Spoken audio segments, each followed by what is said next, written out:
Welcome, thanks for joining me, astrologer Patrick Arundell, for the latest of my deep dive videos. Today I'm going to explore the annual retrograde of Pluto, a planet which astrophysicists claim is not a planet, but astrologers know that this entity has an enormous impact upon us all. It begins on the 2nd of May in the air sign of Aquarius, very much about relating, can be to do with teams and networks and future planning and higher purpose, and it inverses back for one final time into the earthy, worldly, pragmatic Capricorn on the 1st of September. And it goes direct on the 12th of October, but doesn't make it back to Aquarius until the 19th of November, whence it will be through to 2043. So what will this final visit to Capricorn represent? What can we expect over the next 5 months and 10 days? I'm going to go through the Pluto themes for you, but also I'm going to share with you the event chart. So when the event begins, what information does that provide that we can expect may play out during the period of the retrograde? I'm going to share that from a natal perspective, but also a solar perspective. Natally, it gives us a bit more insight into how this will be. Solar, we can look at it in a collective way. Now, Pluto is also going to make some mighty connections to other planets, some for the first time in over 220 years. So I can't wait to share that with you. But there is one potentially very powerful and tricky influence on the 21st of July when Pluto aligns with a Capricorn full moon. And of course, that's ironic. That suggests, because the sign of Capricorn is very much about the physical plane of culmination in a material way, that suggests some kind of big event is likely to occur around that time.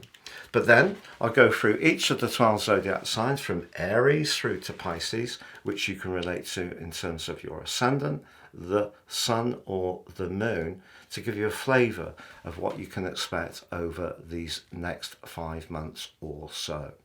If you're new to my channel, it's great to have your company. This is very much a community. If you have any thoughts, please do share them. If you're a returning visitor, all your views and interactions are truly appreciated. Now, I have been telling you recently that we found that 55% of people who view my videos are not subscribers. Please support my channel to help it grow, and click the subscription button if you've yet to do so, and also the bell notification symbol. Every time I drop a video, you should get an alert. Just briefly, if you'd like to get your free daily written horoscope fired to your device each morning, I can do that for you. And within this, I also provide the dominant planetary influence for each day. So we get a little bit of the astrology, but we also get the horoscope forecast as well. I write for one of Britain's most read daily newspapers, and my work is used on websites the world over. Also, if you'd like to have a one-to-one with me, I am a consultant astrologer. Please see the testimonials by clicking on the link beneath this video. I don't edit these, they come in and we share them straight on the website. See how other people have experienced working with me. So Pluto goes retrograde this year on the 2nd of May and at 2 degrees and 6 minutes in Aquarius. But that inversion back into Capricorn on the 1st of September is really powerful because although it does return back into Aquarius on the 19th of November, even when it goes direct, it's still going to be on the anaretic point at 29 degrees and 38 on the 12th of October. So if you know a little bit more about astrology, you'll know the anaretic degree is a very important point because it can create a resistance to change or some very potent events. So that is quite telling, particularly with that Capricornian full moon coming on the 21st of July. But what about the themes of Pluto? Well, Pluto in Greek mythology was of course called Hades, and that was the ruler of the underworld. So there is a sense that Pluto has a dark shadow, that anything about it is to do with a power that's very repressive, that can have criminality attached to it, that can be to do with crushing down opposition. But in fact, when you died, in terms of Greek mythology, and you did go to the underworld, you weren't positioned in an area that you couldn't evolve from. There were several layers, and you could continue to grow and evolve even after you died. And I think that's really, really lovely in a way, because it's pointing to the fact that whether we are very attached to the body that we're in or not, we can all keep evolving. So for example, if someone has the sun in a very positive way with Pluto, say a conjunction, sextile, or a trine in their natal horoscope, this is a person who will often be very accepting that life will be a series of changes and will flow with it. Also, if someone's got Jupiter applying to Pluto in a positive way, they often do very well in a material sense, because Jupiter can be about gains in that way. However, of course, the converse can be true. Some people will have very difficult Pluto aspects. So, for example, if someone's got Pluto opposite the Sun or opposite Mercury, they can have a sense of conviction of their right, that can make it very difficult for them to negotiate with others, because that forthrightness can be quite dominating. So that's a little bit of insight of how Pluto can play out. But Pluto can be about that evolution, it can be about that growth, but it can be about control for sure. So if you've got your ascendant or your sun as a late cardinal planet or an early fixed sign, or your moon's around those points, you're going to feel this event incredibly powerfully.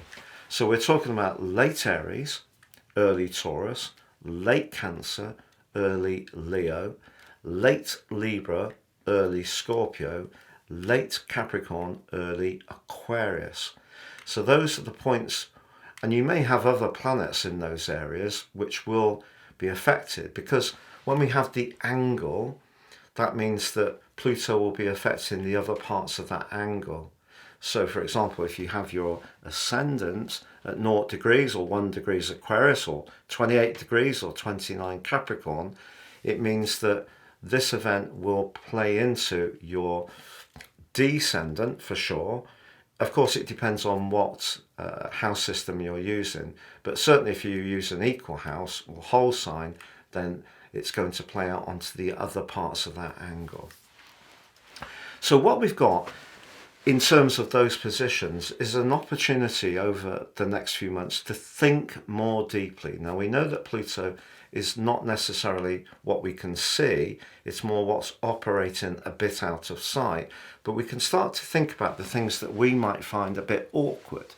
So it could be where we're quite fearful, where we're resisting some kind of change because of that fear, or we're sticking with something that's not necessarily very good with us. So my addiction, to be honest, is probably calorific goodies, and I'm really trying hard to not have sugary stuff in the evenings as much as I have done.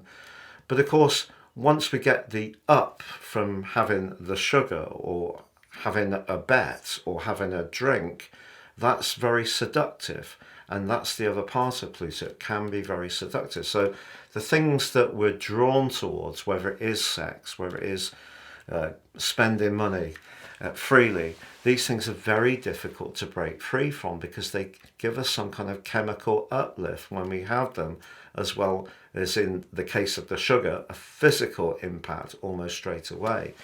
But there are other ways that Pluto could play out. So for example, we could be in a relationship which is not working very well, but stick with it because we spend all of our time trying to solve the relationship, not realizing that we're giving away our power to the person we're finding very tricky to deal with, because they're not actually prepared to open up to the process of mutual change.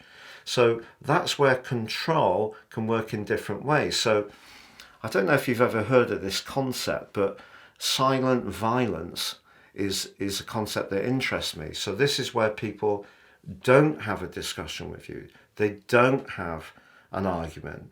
They don't have an outright disagreement. What they do is they control the environment in subtle but powerful ways, which conditions other people, and their responses then impact on the person who's on the rough end of this. So not everyone is necessarily going to show their power in a nasty, evil way, in a very apparent manner. So some people can do it behind the painted smile. And that's a very significant thing with Pluto because, of course, it's deep.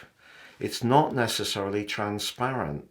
So if you're aware of being in a situation, whether it's a work dynamic, whether it is with a friendship group, whether it is with a partner, whether it is with a family member, where somehow or another you always feel that you have to give something away in order to satisfy that other person's needs, that's not healthy.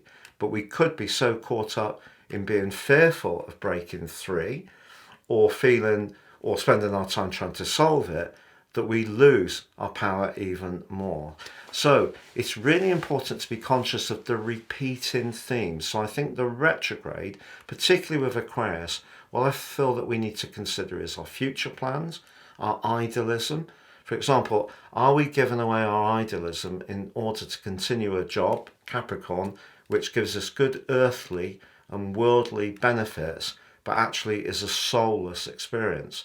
So in other words, do we need to take that step up with Aquarius to try and do something that has a greater sense of purpose, a more principled approach? If we all did that collectively, what a shift it would mean in our behaviour.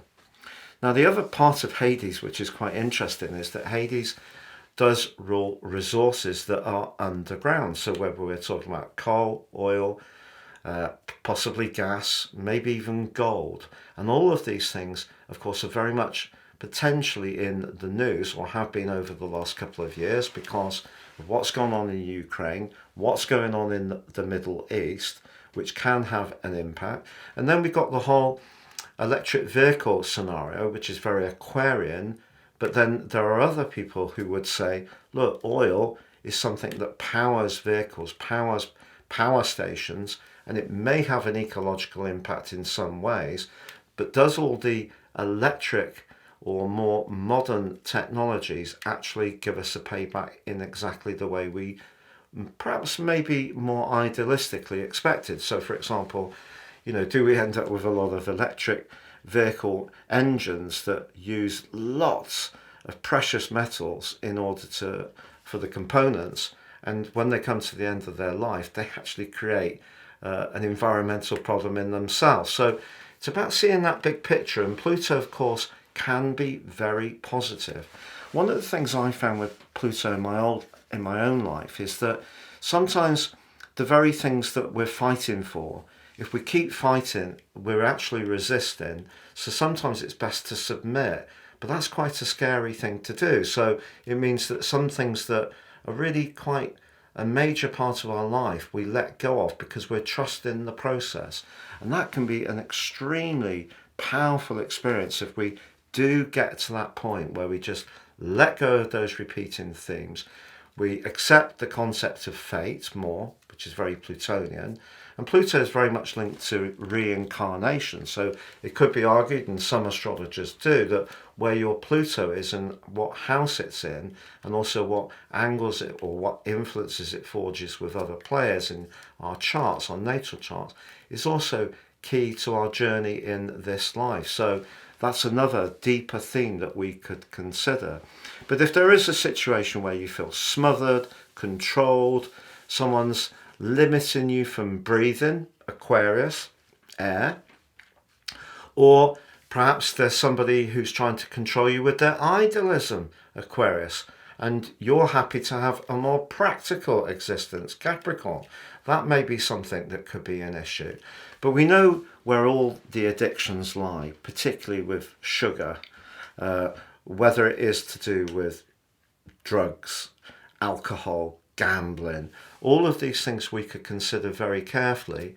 And are we thinking too idealistically, Aquarius, or too practically and pragmatically Capricorn. So that may be part of what we all need to unearth. And also, is there destructive behavior that we need to let go of? You know, are we caught up in something that we need to detoxify ourselves from? That's another thing. If you do find yourself, you know, being pulled towards somebody who, you know, has a heavy kind of energy, and think about energetic exchange. That's so valuable to realize there are some people who drain us and some people who charge us up. So this is an opportunity for a spiritual evolution. We need to have trust in how that inner voice and how our fates are actually guiding us. And we need to root out of our situations anything which is destroying us, but particularly the things that we might be really, really scared of letting go of. So, you know, if we have got a job that really, really makes us miserable, or a tyrant of a boss, and we're not leaving that because, you know, we're really, really scared that we won't get another role, which is totally understandable. And what the Capricorn journey of this retrograde is telling us is to not be too idealistic. But the Aquarius energy is telling us that it's important to embrace the idealism to some degree. Now, I'm sharing with you the event chart now, and this is from a natal perspective. And the really interesting thing, this is based on Greenwich when this event starts, not because I'm based in Britain, simply because of the primary meridian. So you can see 0 degrees west, 0 degrees. And this gives us an ascendant at 26 degrees and 38 minutes in Libra. So just what I was suggesting before, a late cardinal or early fixed is going to be impacted by this event. So what we get is the ascendant is in a square with Pluto. So for all of us, this next period of time, but particularly until Pluto arrives back in Aquarius on the 19th of November, we need to be aware that our home and emotional life could change, because Pluto, although it's in the 3rd house, so that's discussion of ideas, essentially the energy of Libra wants equilibrium, but it's going to be challenged by the reality of how things are around homes. And I think the big part of that is the cost of accommodation, which of course is a shocking problem the world over. And it's a shocking problem most of all because of greed, if we're really, really honest. But you can also see that the position of Venus in the sign of Taurus, which it rules, is at 4 degrees and 1 minute, and Pluto, when this event begins, is at 2:06, so therefore they're in a square. So Pluto's 3/4, but Venus in 7. So the 7th house is the more Libran Venusian energy of how we relate. So there's going to be some big shifts around relationships. So if you're in a relationship that is a bit fixed, because we have the Sun, Uranus, Jupiter, but particularly Venus, all in Taurus, fixed sign, which tends to like continuity, what we're being told here is that collectively, if we try to cling on to a relationship because we're really wanting the security, it's probably not going to feed our soul in a very good way.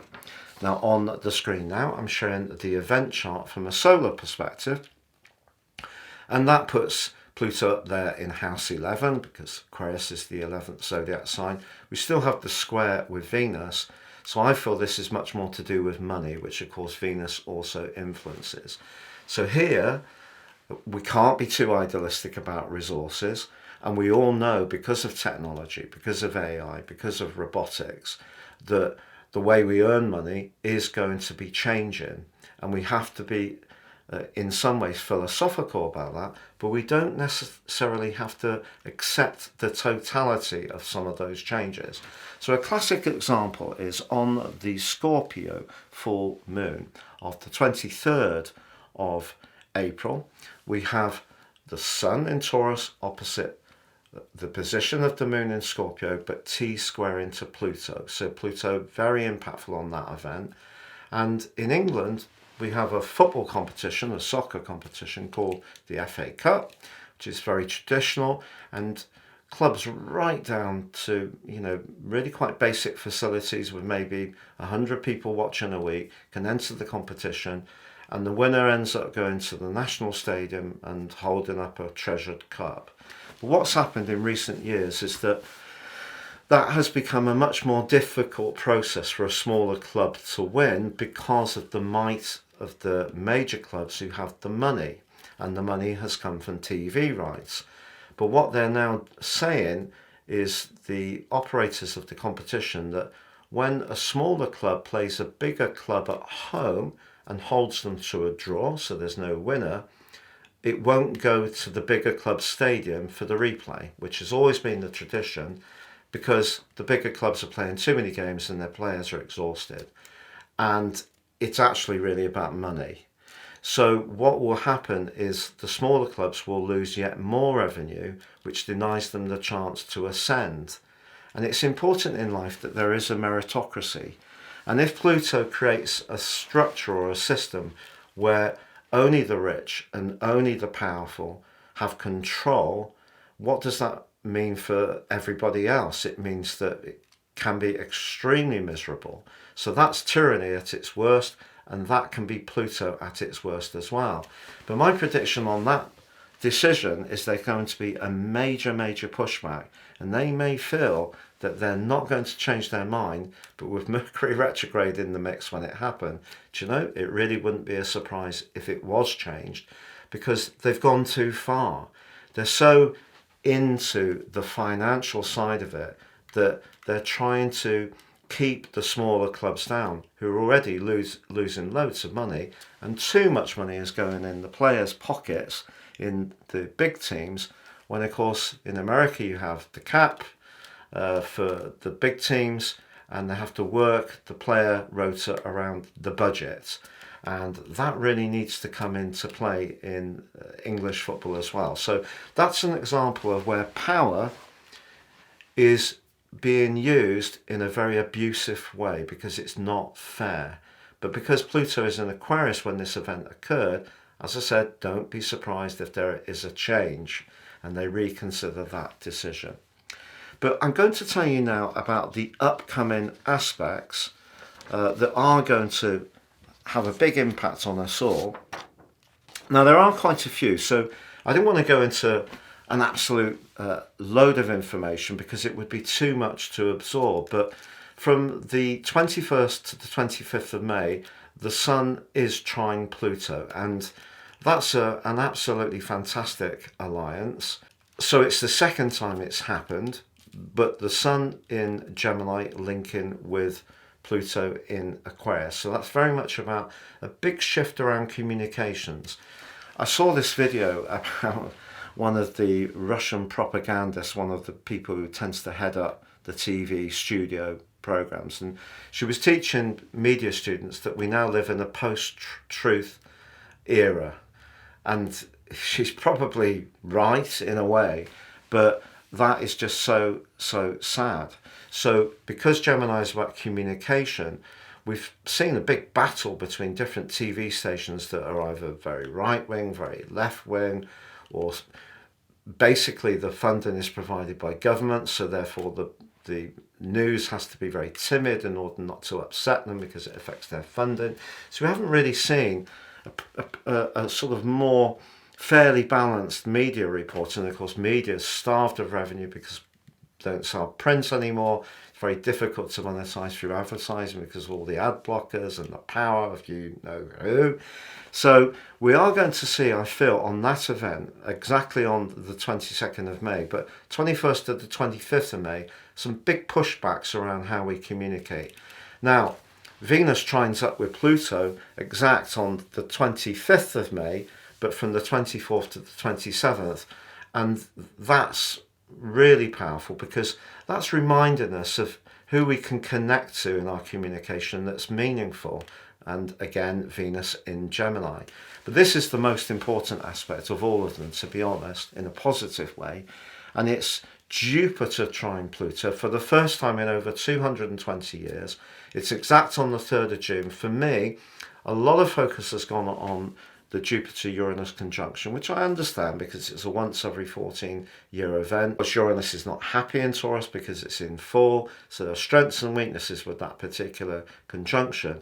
But I feel that this event on the 3rd of June is probably this year's most important aspect. So it runs from the 26th of May to the 11th of June within 3 degrees, but exact on the 3rd of June. Why do I think it's so important?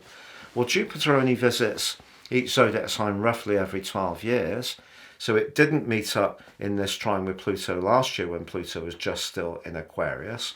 So what we've got is the communicational energy of Gemini. Jupiter, of course, is in detriment in Gemini, so the exaggeration, which is very much part of the news cycle at the moment, may be part of what we're experiencing still. But again, I feel there's going to be more pushback against the kind of skewed reporting and the deceit and the dissembling that goes on. The same with politicians as well. Because Jupiter can be about faith, and I don't just mean traditional faith, I mean faith, our own faith. And of course, Pluto in a way is asking us to have faith in change, in reincarnating our lives in an ongoing way, to have the courage to let go of the relationship, the job, the attitude, the thing that we really find very difficult to resist, whether it's that person that we know sexually or whether it's that food item with me with my ice cream. So our thinking, Jupiter, can evolve. And of course, Jupiter can also be about freedom. Are we going to cut away some kind of restriction in our thinking? So it could be self-limiting thinking that we can cut away from around that event. So I think that's really exciting. But then we have a real toughie. So we have on the 11th of June exactly, Mars squaring Pluto.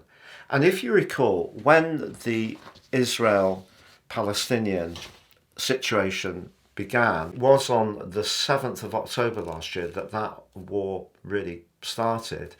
And at that time, Mars was square Pluto. So this year, it's exact on the 11th of June, but goes on from the 9th to the 15th. But it's the converse. So last year, we had Mars in Libra, and we had, obviously, Pluto in Capricorn. So this year, we're going to have Mars in Aries late, and we're going to have Pluto in Capricorn late. Then we have a big one. Another big one, but the Sun opposite Pluto is exact on the 21st of July, and that is when we have that Capricornian full moon. But that builds up from the 19th to the 25th of July. And as I alluded to before, what we've got is the sign of Capricorn is very much about the physical domain. It's about what we're culminating in terms of resources and property and jobs and status.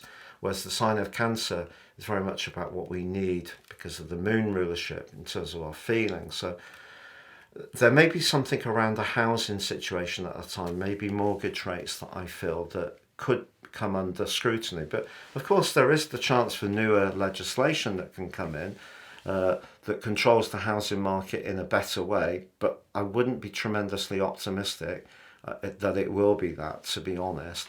We do have an opposition between Mercury and Pluto, which is exact on the 3rd of July. You may encounter somebody at that time who really is a might or right character. So if you find yourself in a pub, listening to someone sounding off or online and talking in a very dogmatic way, you may be minded to push back. We also had from the 10th to the 15th of July a Venus opposition to Pluto. It's exact on July the 12th. So politics around a relationship could certainly really hot up at that time. So we can see that Pluto can be very dynamic in a very positive way in linking to the Sun, Venus and Jupiter all in Gemini, which is about the conversation, how we think because of the air energy. But then we have Pluto inversing back into the sign of Capricorn and being in that very, very potent square with Mars, which is a mirror reflection of where Mars was last year. Of course, the good thing this time is that Mars will be in its sole domiciliary rulership sign of Aries, last year was where it's in detriment in Libra. So all the discussion, Libra, didn't work when it came to power. And of course, Uranus in the sign of Taurus can be very much about land grabbing, and Jupiter can be about international affairs, and that had moved into Taurus in the middle of May 2023. So there were some circumstances then, and those planetary influences were also interacting with the natal charts of the two protagonists as well. Now I'm going to share with you next your zodiac forecast, which you can relate to in terms of the ascendant, the sun, or the moon to get a flavour. But if you would like to benefit from the power of serious astrology, if you give me 3 pieces of personal birth data of time, date and place, I can produce for you your life roadmap report. This gives you searing insights into the patterns that are played out in your life, but a much more intimate understanding of how to work with them better.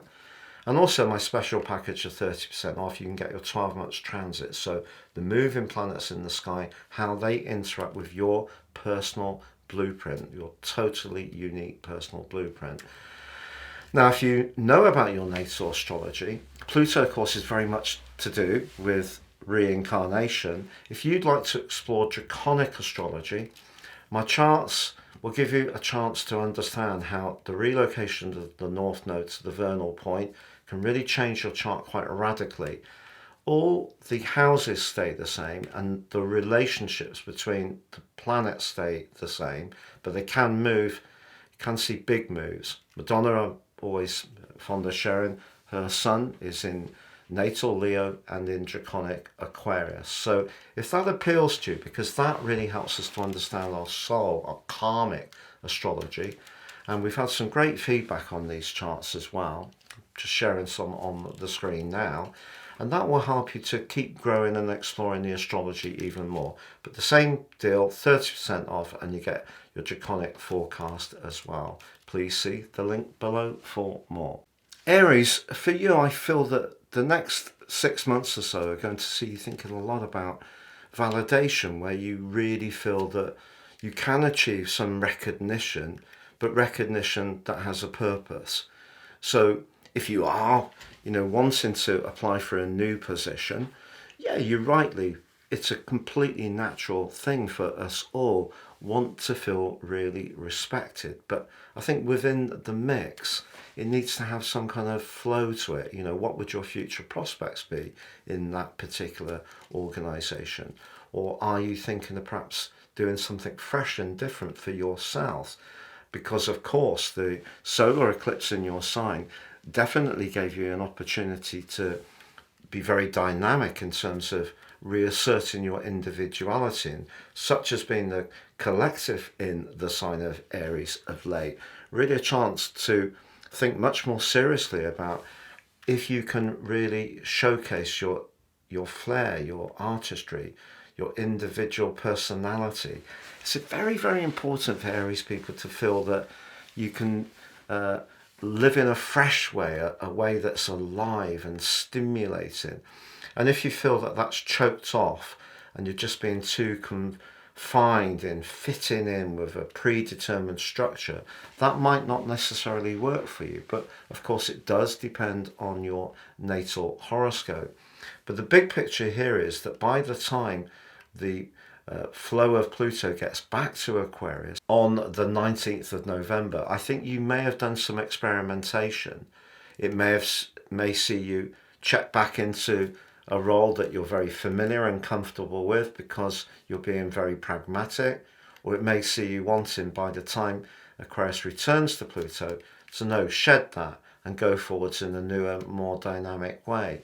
But of course, in the mix is Saturn and Neptune in your 12th house. So whatever you're dealing with Pluto, there's some big stuff going on in another way with Saturn. So what do you feel locked in by? What's really limiting you, especially around your psychology? So if your psychology is limiting you in some way, it probably will play out in terms of inhibiting the natural evolution in the outer world, which is what the 10th and the 11th houses are much more about. But I must stress that the 11th house can be lucky, and it can be about where we can be more idealistic and we can connect to others. And perhaps by the end of this year, you will have really sorted things out, the wheat from the chaff, about your work priorities, but also around your social interactions as well. But most of all, where you really do feel that your long-term future lies. Taurus, since Pluto went back into Aquarius on the 21st of January, there's been a lot of thinking, I feel, for you, a lot of mulling over in terms of what to do about your career. And perhaps with Pluto returning back into Capricorn on the 1st of September, what will happen is that the experimentation you may be doing now will play out into an expansion of knowledge. So the knowledge that you can gain in the early autumn or the early spring, if you're down south, is going to be very important to preparing you for the platform that will then give you for when Pluto returns to Aquarius on the 19th of November. So I think around your interaction with the world, your role in life, at the moment, or recently, since the 21st of January, you've had a lot to think about because the cluster of energy in Aries came along and in some ways took your energy away just when you'd really been pitching for something perhaps a little bit more elevated, you've been more ambitious, and then some politics have gone into the situation, or perhaps some worries or anxieties or low physical vitality. But you can put your shoulder to the wind and you can make progress around your professional situation. But I think that the need to inform yourself, gain more insights, could present itself with Pluto's inversion through Capricorn, and that may include some travelling or include some higher education. But once Pluto gets back to Aquarius on the 19th of November, your work situation could change truly radically in the years to come. It could mean that you're going to go into a completely different sector, you're going to retrain, you're going to retire, you're going to take what at the moment is a smaller enterprise and actually evolve it into something much more substantive. So Gemini, for you, Pluto retrograde in Aquarius is about knowledge, but it's also about, in a way, your ability to be free, but free not necessarily from the constraints that other people are putting on you. It may, in a subtle way, be more to do with creating freedom from the things that you find more difficult psychologically. And all of this, of course, is because of the energy in the sign of Taurus, which on this event is 4 players. So that's a lot. So that 12th house energy is asking you to be conscious of the things that aren't particularly obvious, in a way, a little bit Plutonian. But with Pluto being in the 9th house, there's so much knowledge that you can be downloading. So even the retrograde can still see you downloading more knowledge. But then you may need to think very carefully about business and financial matters from the 1st of September through to when Aquarius is the host again from the 19th of November. So if at the moment it feels that there's some very sensitive stuff washing around, the more knowledge you can download, the more you can accept some things that just leave in your life that no longer serve your greater good, and the more philosophical you can be. It may be profoundly sad in some ways that this is happening, and in fact Pluto going into the 8th house may be really cutting the cords on some things that you've tried to work out. So the 9th house energy could still see you trying to communicate with certain people who are not really going to be that receptive, but by the time Pluto returns to Aquarius, I think you will have it all sorted out and know exactly where you want to position yourself future forwards. So Cancer, from the 2nd of May through to the 1st of September, something very, very deep may make way in your life.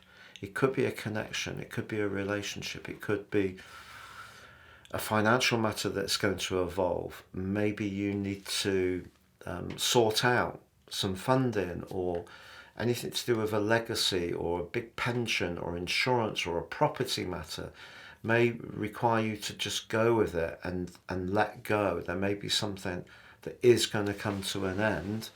Obviously, every end is followed by a beginning. You know, it's quite amazing how often you get a new child in the family, but then someone in the family will pass over. So there could be a little bit of that. Then when Pluto inverses back into the sign of Capricorn on the 1st of September, from then through to the 19th of November, it's much more about how you're relating to someone. So if in a business situation, there's somebody that you're having to deal with at the moment that, you know, is not very easy. Maybe it is a business partner, maybe it's a company you work for, maybe it's the package you get, maybe it's just money generally, is proven to be an area that is challenging but is transforming. There's going to be a lot of dialogue that comes from the 1st of September through to the 19th of November. But when Pluto gets back into Aquarius, I think actually it really is the beginning of a very important new period for you. And your psychological understanding is going to skyrocket through to 2044 for sure. Leo, some big questions are going to be asked during the retrograde about your relationships. But I must stress, it's not about just personal romantic relationships. It can be about any relationship. And Pluto on that 7th house cusp, particularly if you're an early born Leo, has probably been making you much more conscious of the politics around that interaction. When Pluto inverses back into the sign of Capricorn, it's got that 6th house Virgo energy that you've been encountering since 2008. And it may feel that you're going over old ground. There may be some details that need to be revisited. Perhaps a relationship that started more recently, particularly a business relationship or a work relationship, won't necessarily play out exactly as you hope or expect, but that doesn't mean to say it won't turn out better. It could.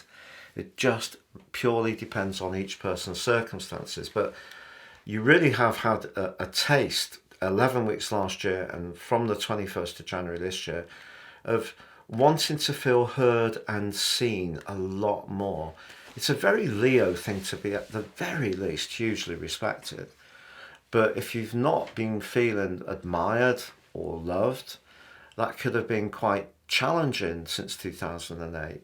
And Pluto has been relentlessly pushing you to deal with very ordinary, practical daily schedules and structures. It really hasn't been particularly exciting in those ways. Doesn't mean to say that lots of other excitement wasn't going on in your life, but that's where the big evolution was going on. So a big evolution is definitely going to go on for you around relationships through to 2044. But some details or some niggles or some differences could come up between now and the 19th of November. Virgo, I feel it's really been interesting that Pluto's been in the 6th house since the 21st of January, of course, 11 weeks last year, because this is the area that you really shine. You know, you can be very discriminating. You know how to sift through information or opportunities to work out what is of tangible benefit.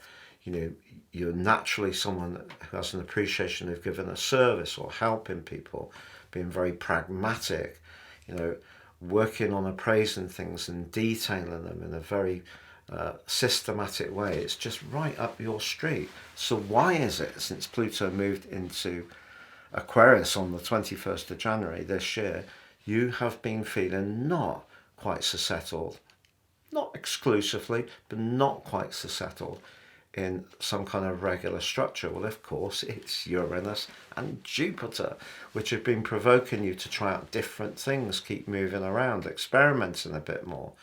But there has been a conflict between that need to be a free spirit and the other part of you that does like to be dutiful.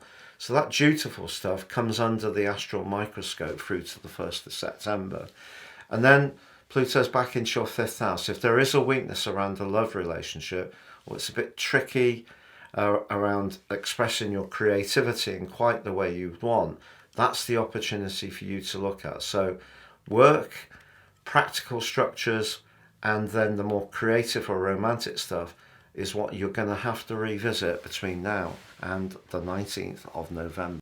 Libra, it probably depends most of all where your planets are, because if you are an early born Libra, Pluto being in the sign of Aquarius has probably been a real blessing and you have felt a real uplift. If you are more towards the end, or your ascendant is more towards the end, it's still been stressing. You know, my ascendant is 23 Libra, so Pluto, you know, it's gone through that exact square when I went through the home moves, 3, and the family stuff, and it's moved on a little bit. It's coming back into that 4th house. So there could be something to do with where you're going to live, but also, you know, the family dynamic or emotional understanding may need to go through some greater reanalysis.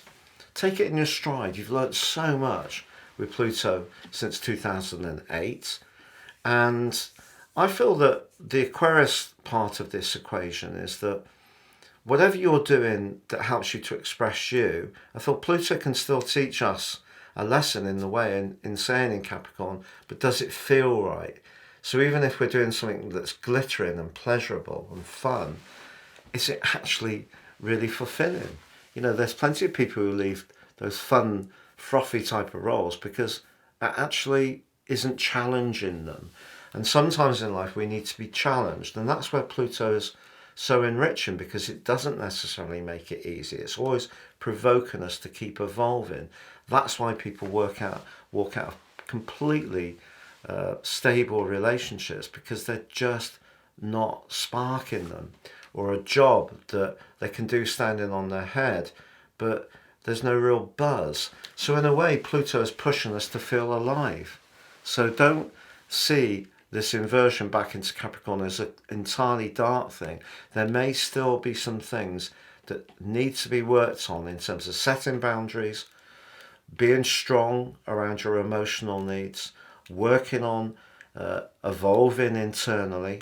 You know, it's not all about incoming traffic, which I think Libran people can see it as incoming, because 7th house people, or Venus, Moon, 7th house people can, you know, their existence can be a lot to do with how people respond to them. So Pluto in a way is saying take it deep inside, but get that balance between feeling at ease and comfortable with the environment and how it feels and where you can really express yourself. Scorpio, because Pluto is your higher octave ruler, you know that sometimes your life can go through quite sustained periods of stability or things being quite regular, and then things can change quite quickly for you. That has been a pattern for you. So Pluto, since the 21st of January, has been asking you to think very much about where you live, perhaps changing that, or changing by staying where you live, but changing it practically, you know, creating more space, adding some new accommodation, or refitting or refurbing what you've got, or redecorating, or perhaps also thinking more about opening up, which is something that Scorpio people don't always find so easy to do, opening up a little bit, even if it's you opening up to yourself more and shining a light on your needs or your vulnerabilities, very 4th house. So going back into the 3rd house, it would be easy as it goes back into Capricorn on the 1st of September through to the 19th of November, particularly as that's going to spend part of that time with the sun in your sign, with the 3rd house Pluto energy, go back into a comfort zone of this is what I think, this is my beliefs, and that's it, end of, because of the fixed nature of your sign and because you can have a real sense of conviction. So that's something you need to just be mindful of. But there could be a big shift over these 5 or so months around a relationship with a family member or a sibling, or with a neighbour or someone in your community. You could find yourself becoming much more aware of the connection with them, but also the dialogue that you can enjoy, which is very positive. Sagittarius, the 3rd house where Pluto has been, I think has been a bit of a relief after all those years in the 2nd house, very much to do with foundations shifting all the time, your values perhaps evolving, your attitude to food, the second house, perhaps also to money or how to earn money. So Pluto going retrograde in the third house could challenge you about some of your ideas. The third house can be about belief systems, but it can be about relationships with our neighbours, with our siblings. It's about our everyday communication. And, you know, you have an often very enthusiastic and colourful view of life, and perhaps the third house retrograde is going to see thinking a bit more deeply about some of the ideas that you have. But then with Pluto inversing back into the second house, the foundational stuff that you were working on from 2008 as Pluto started its journey through Capricorn, those may be tested out again. There may be some questions, but also it can be a time when you could really work on your diet in a very positive way, to be honest, because the second house can be about what we eat and drink, and your ruler can be about enjoying things or enjoying life to the fullest. So, you know, if you want to really, really work at that part of your situation, you know, you could learn some new recipes, more about nutrition. You could learn to use your resources more carefully. Some evolution around those areas, definitely possible from the 1st of September to the 19th of November. So Capricorn, how has Pluto been in your second house worked out for you so far? Have you been considering some of your values, some of your attitude to money? Have you been doing some foundational stuff in your life? Have you been changing your approach to food? The second house can be very much about food. The second house can also be about where we earn a living or where we're using our everyday resources effectively. So the retrograde there suggests that all of those areas could be what you're sifting through to the 1st of September. Then Pluto comes back to your sign. Maybe is if you are quite a creative, inventive person and you've been trying to go with something that is showcasing your flair and talent since 2008, or you've had to change or evolve in some way, your physical vitality or health have all been affected by Pluto's transition through your sign. Then the move to Aquarius, you've been able to assess how much you've been able to get some kind of grip, some traction out of that first house starter energy into something that's more tangible. And maybe if something hasn't quite worked for you, the retrograde in your sign from the 1st of September through to the 12th of October, then Pluto going back into Aquarius on the 19th of November, gives you a chance to revisit something that hasn't quite gained the traction you would like. Aquarius, we both know just how difficult Pluto in Capricorn and the 12th house can be.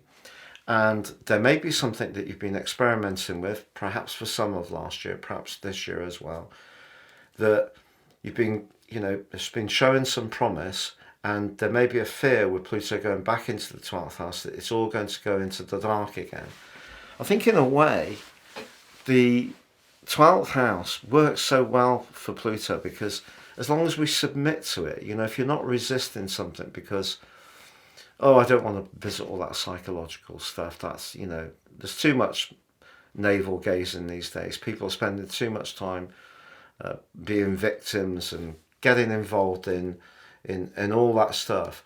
If you've got a kind of very practical approach to situations like that, I take that. But Pluto moving to the 12th house will only evoke stuff that needs to be evoked. If you've sorted it all out, you're fine. It could just mean that something from your past may come back into play, but perhaps in a very positive way. You know, perhaps past skills and talents, or perhaps someone from your past is going to come back into your life, not necessarily romantically, but in a powerful way. So, but of course you are generally an armchair psychologist and have a great gift for understanding what makes other people tick. If there's still some just corners of your nature or my own nature that we just need to peer into a little bit, oh, yeah, you're down there. I didn't know you were there. Come out, you fiend, and sort of shine a light and, well, who are you? And have a little bit of a chat. That may be what's going to happen from the 1st of September through to the 19th of November. Pisces, Pluto going retrograde in the 12th house could be a little bit awkward in some ways, if I'm really honest, because if you are not really wanting to submit yourself to the idea that,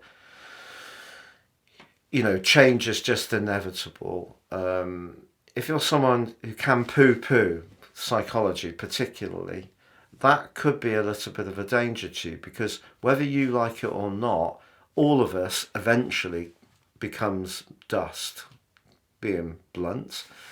And if you're someone who's really in touch with the whole life process and completely relaxed that that is the way it is, the Pluto retrograde won't make you fearful. It will just give you an opportunity to evolve on, let go of more things, and become at peace with things that didn't work out in the past. If you're someone who's struggling with some endings in your situation, which of course we've all been through, because we don't always have control of when those endings happen. You know, if a business closes because the market's changed, or a partner decides they don't fancy us anymore, at that point, once that other decision is made, it's not really about our decision. And that's where, if we get into Pluto and understand that it's at that point that we can really let go and realize that that gives us the space to do something different and fresh and exciting, even if we do have to grieve out the whole process, which is entirely understandable. So there may be something that you're a little bit reluctant to look at, but once Pluto goes back into Capricorn, there may be someone that you're going to become connected to who can help you to revisit the psychological issue, and that will become more apparent by the time of the 19th of November, when Pluto gets back to Aquarius. So it just depends on where you are. But I would say, when it comes to friendships and connections, just really be aware that you need to keep your boundaries up with anyone who wouldn't necessarily be totally good for you energetically, someone who drains you out with their demands, or, you know, because you can be so compassionate and giving. You need to be conscious that, you know, you can't meet everyone's needs beyond your own. You know, your needs come first. And sometimes Pisces people can be sacrificing to a fantastic degree, which, you know, then can empty you out in terms of your physical resources. So important that, you know, you don't necessarily want to stop being that very caring person, but at the same time you're being protective. If you're someone who lives a more pragmatic existence, it's not so much about providing support and caring, it's more about doing what you need to do for you. Don't poo-poo the idea of the psychological cycle, you know, or fears and anxieties and the part of ourselves that isn't always obvious. Get in touch through the retrograde of the Pluto and Aquarius, and be more and more real about the processes of life, because then when Pluto comes back into Aquarius, you're going to be ready for what is going to be quite the journey through to 2043, with huge amounts of personal growth set to play out for you. It's been a real pleasure being with you. Thank you so much for joining me for this Pluto retrograde special. I'm wishing you all the best. Thank you so much for joining me, and please take the time to like, comment, share or subscribe.